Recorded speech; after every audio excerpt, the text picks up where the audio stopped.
Hey guys, welcome back to some more reviews. The Explorer 4 here, and welcome to my review on the 2017 horror film Tragedy Girls. And this is a blind buy for me. I didn't know anything about this movie until I seen it on a Vinegar Syndrome lineup for a discount. Couldn't have paid more than $11, $12 for this Blu-ray. I'm glad I did, because unlike Wicked World, this movie blew me away. I absolutely loved it. And it was written by Tyler McIntyre. And I want to say they've worked on stuff since then. I want to say that. I don't have IMDb pulled up here. The reason I don't have IMDb pulled up is because where my camera is sort of at right now, the phone. If I had IMDb pulled up on my computer, it'd be very hard to see stuff. I might try to see if I can work it out in future videos, but it'll be kind of difficult. So for right now, I'm not really gonna have a lot of IMDb info on these reviews.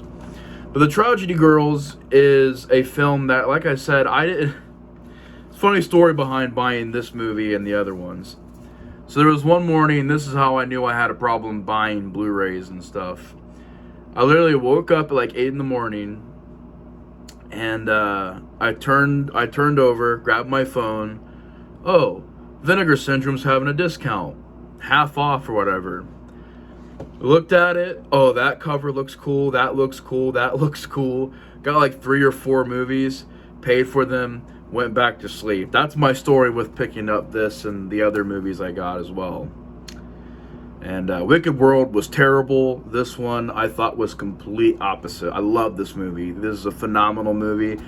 For back in 2017, I didn't hear about this movie at all. Not one bit.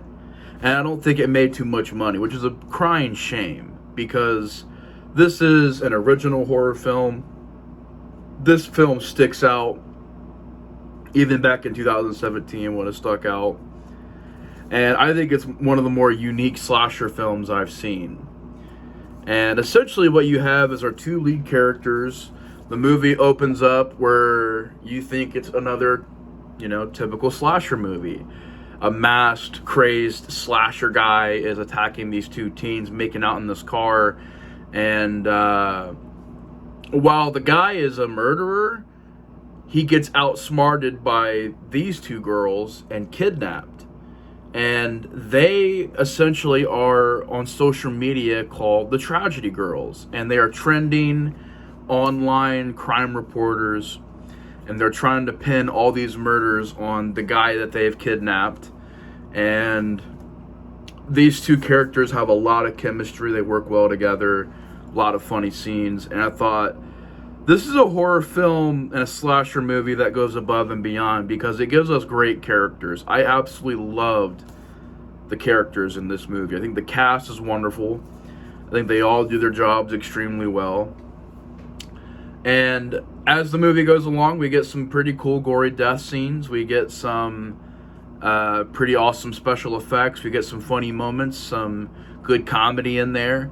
And these 2 characters, you find out a little bit about their backstory and why they're doing this, and there's some moments where they kind of drift apart, and they got to figure out if they're going to be friends again. And one of them could possibly become no longer a serial killer. But The Tragedy Girls is a wonderful movie. It's very creative and very surprising. It starts in a way where I was kind of like, oh, okay, another slasher movie, a guy in a mask, looking like Jason a little bit with the machete, kills this dude, and I'm like, or if he doesn't kill him, knocks him out. I know he approaches this couple in a car, and you think oh, it's just gonna be another movie about a guy in a mask, and then it flips the script on you. And throughout the rest of the movie, it keeps everything pretty surprising and pretty original. You're kind of wondering as the movie goes along where it's gonna go next. And I thought the surprise factor was there. The acting is great. I love this cast. These 2 lead girls are amazing. They have great chemistry.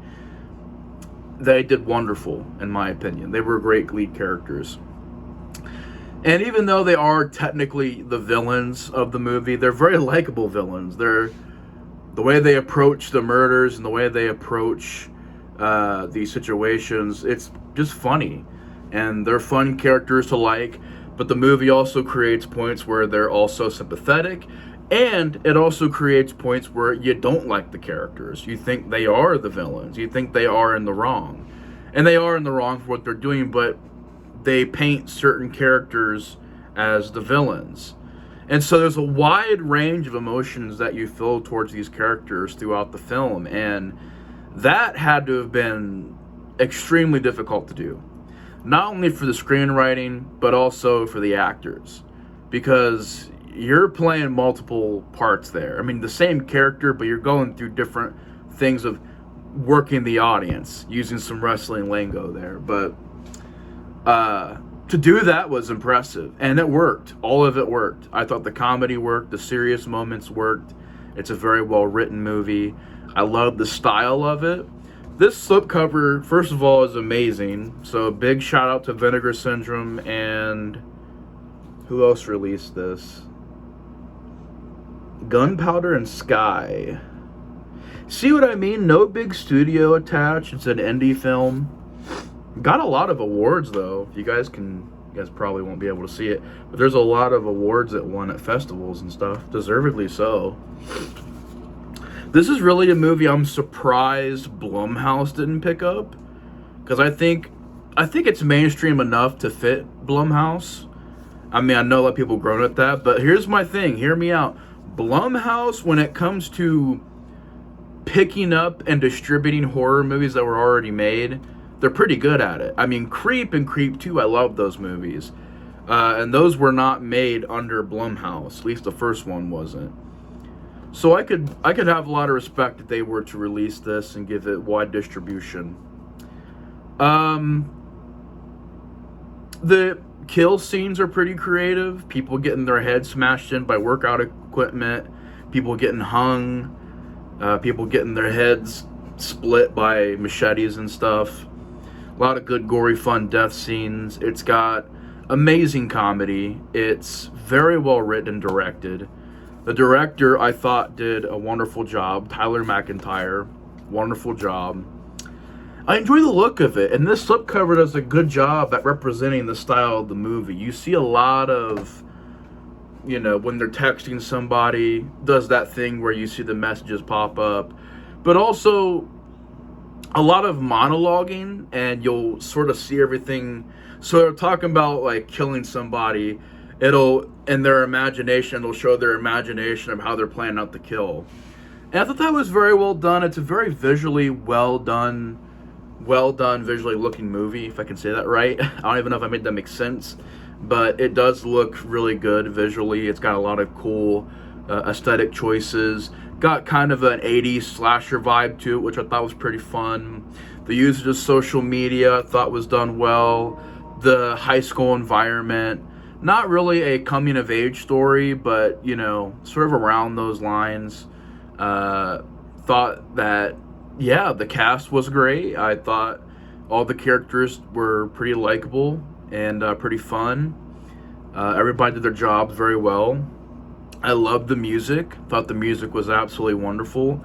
I watched this movie a while ago, so not only am I forgetting like the in-depth details of certain things, but I'm also not going to be able to put up the rating I gave it, or I'll be able to put it up, but I won't be able to remember it right now.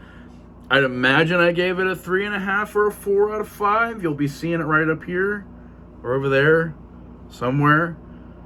Fingers crossed. I remember liking this movie a lot, and it's just wonderfully made. It's a fun movie, very entertaining. The guy that plays the serial killer, I thought he did a good job. I've seen him in so many movies, so many of them, and it was cool to see him pop up in this. And I think he was in that newer horror film. Was it Abigail? The new horror film Abigail? Whatever that movie is about the killer vampire ballerina. I think he's in that movie as well. So you got a great cast. You got some good bloody fun. You got a lot of good comedy. I think it's, in a way, kind of feels like the tone of, for some weird reason, I want to say that this is a better Scream 5. Like, if Scream 5 were to get this kind of cast and to be more creative like this movie, I could dig Scream 5 a lot more. But Scream 5 is the very dull, lifeless, boring version of Tragedy Girls. The only difference between this and Scream is you know who the killers are in the first, like, minute or two. But yeah, there's just a lot of well done scenes. It's funny. It's a very well made movie overall. I'm pretty sure I gave it a 3.5 or a 4 out of 5. But anyways, thank you guys so much for watching. This will be it for this review. Thank you guys so much for all your continued support on the channel, with me returning with these movie reviews and videos and whatnot. And never fear, there are other videos coming up besides just movie reviews. I have a couple ideas I've been working on, and I also have a collection video coming up soon. That'll either be before or after this. We'll see where that lands. But yeah, I got some videos planned, some things I want to discuss, and we got a lot more stuff coming your way. So anyways, thank you guys so much for watching once again. Your boy, the Explorer of Horror. I am like zoning out with this intro. Oh.